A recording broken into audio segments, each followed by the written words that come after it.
SAPA is a highland town nestled against the majestic Hoang Lien Son range. And the moment you arrive, you can feel the breath of the northwest mountains. Clouds drift quietly past rooftops, mist floats over terraced fields, and the crisp mountain air makes everyone slow down, just to take it all in. When speaking of SAPA's landscapes, the first image that captivates visitors is the terraced rice fields. They cascade along the slopes of Lao Chai, Ta Van, Hao Tao, and Ta Phin. During the water-pouring season, the paddies shimmer like mirrors. They reflect white clouds and early morning sunlight. Then, when harvest arrives, the valleys glow golden, fragrant with fresh straw. The curved terraces link together like enormous brushstrokes painted by human hands. Deeper in the Muang Hua Valley, the scenery becomes softer and more poetic. A gentle stream winds through the valley, and along its banks, you'll find ancient stone fields carved with mysterious patterns. It feels quiet and slightly magical.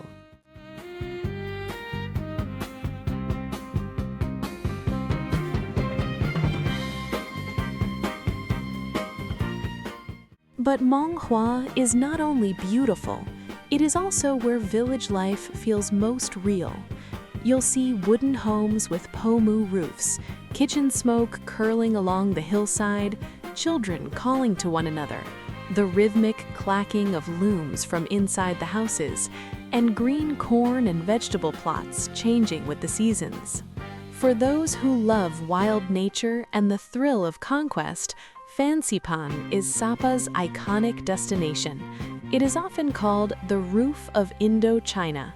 Some visitors choose to trek for several days. That way, they can fully experience the forests of Hoang Lien National Park.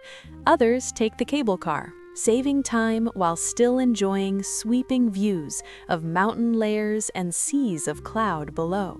As you rise higher, the landscape changes dramatically, from bamboo groves to rhododendron forests, then to cloud-draped ridges, where temperatures drop fast and mountain winds grow sharp.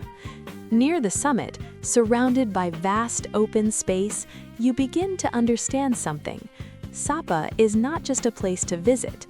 It feels like a meeting point between sky and earth. Closer to town, Ham Rong Mountain is a gentler option, but it is still absolutely worth it, especially for panoramic views.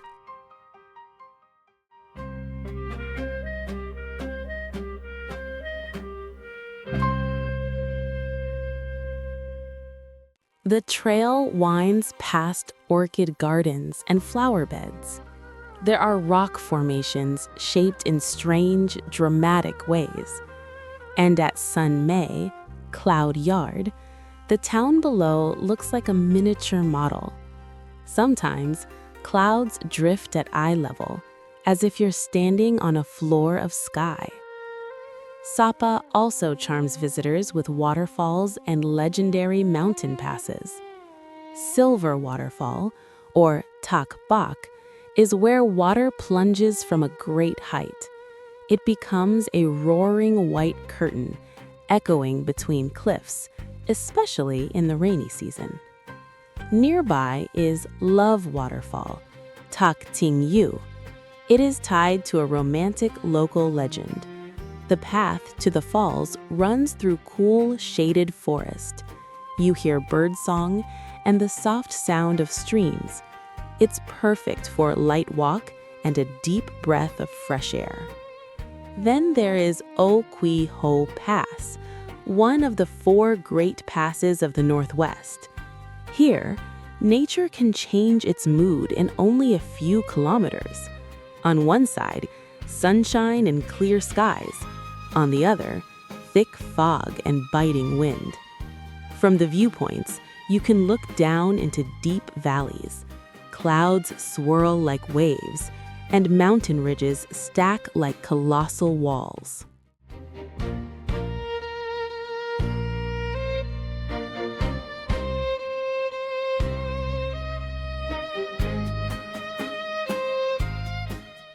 Photographers love this place at sunrise and sunset, because when the light hits the cloud sea just right, the world looks unreal. But beyond nature, the true soul of SAPA lies in its people and in the culture of its ethnic communities. The Hmong, the Red Dao, the Thai, the Giay. Each group has its own language, clothing, customs, and traditions. Together, they make SAPA as colorful as a brocade textile. In Hmong villages, you often see women working with hemp fabric. They sew, they dye with indigo, they use beeswax resist techniques, creating delicate patterns by hand.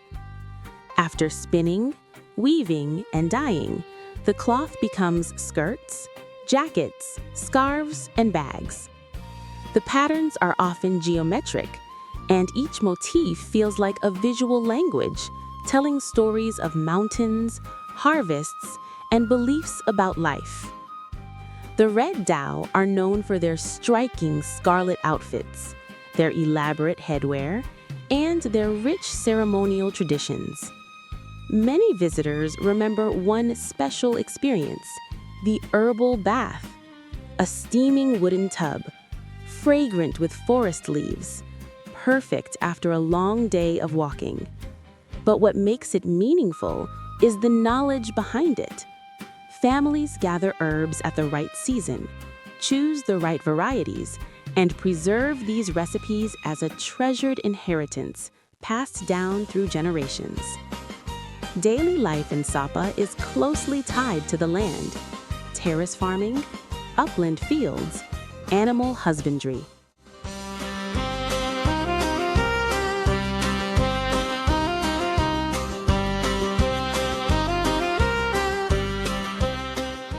Early in the morning, when dew still clings to leaves, people head out to work. At midday, they return to light the stove. Meals are simple but comforting. Forest greens, bamboo shoots, smoked meat, corn, sticky rice. In the afternoon, as sunlight softens, children return from school. Their voices echo along the village paths. Adults repair terrace edges, collect firewood, and tend livestock. And then, on market days, SAPA becomes lively in its own way. People from distant villages walk or ride motorbikes loaded with goods: vegetables, honey, mushrooms, cardamom, brocade textiles, corn wine. The market is not only for buying and selling, it is also a place to meet friends, to exchange news, to feel the heartbeat of the highlands. For travelers, it may be the easiest place to sense SAPA's rhythm, the vivid colors of traditional clothing, the mixture of languages, the aroma of local dishes and grilled foods rising into the cold air, and the warm, straightforward gaze of local people. If you want to present SAPA as a destination rich in experiences, follow the rhythm of nature and culture. Start the morning by cloud hunting from a high viewpoint. Enjoy lunch in a local home to understand daily life. Spend the afternoon on a gentle trek through terraces and along streams, and end the evening at the night market, holding hot grilled food in your hands.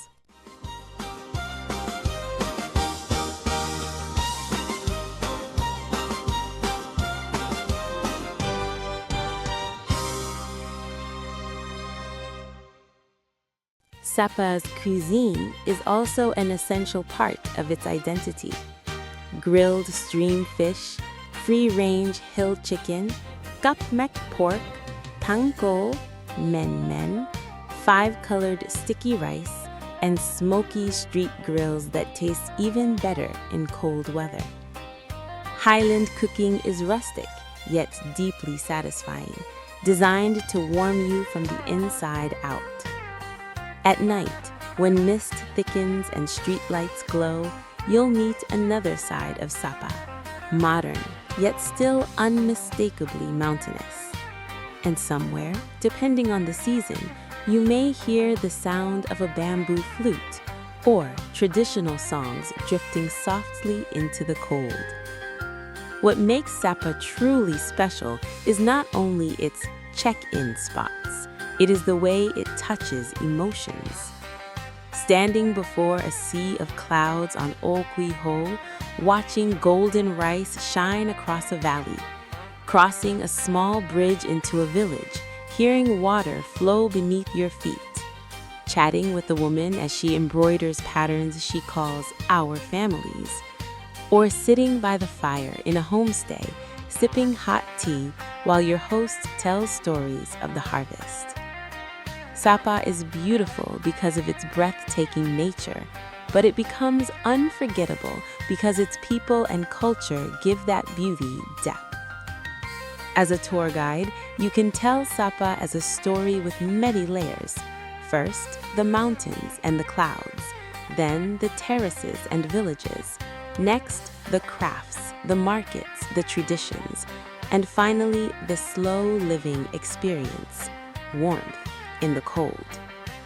When visitors leave SAPA, they carry home more than stunning photos. They carry a feeling. The feeling that they have truly passed through a land with its own rhythm, where nature and people together create a gentle yet powerful symphony of the Northwest.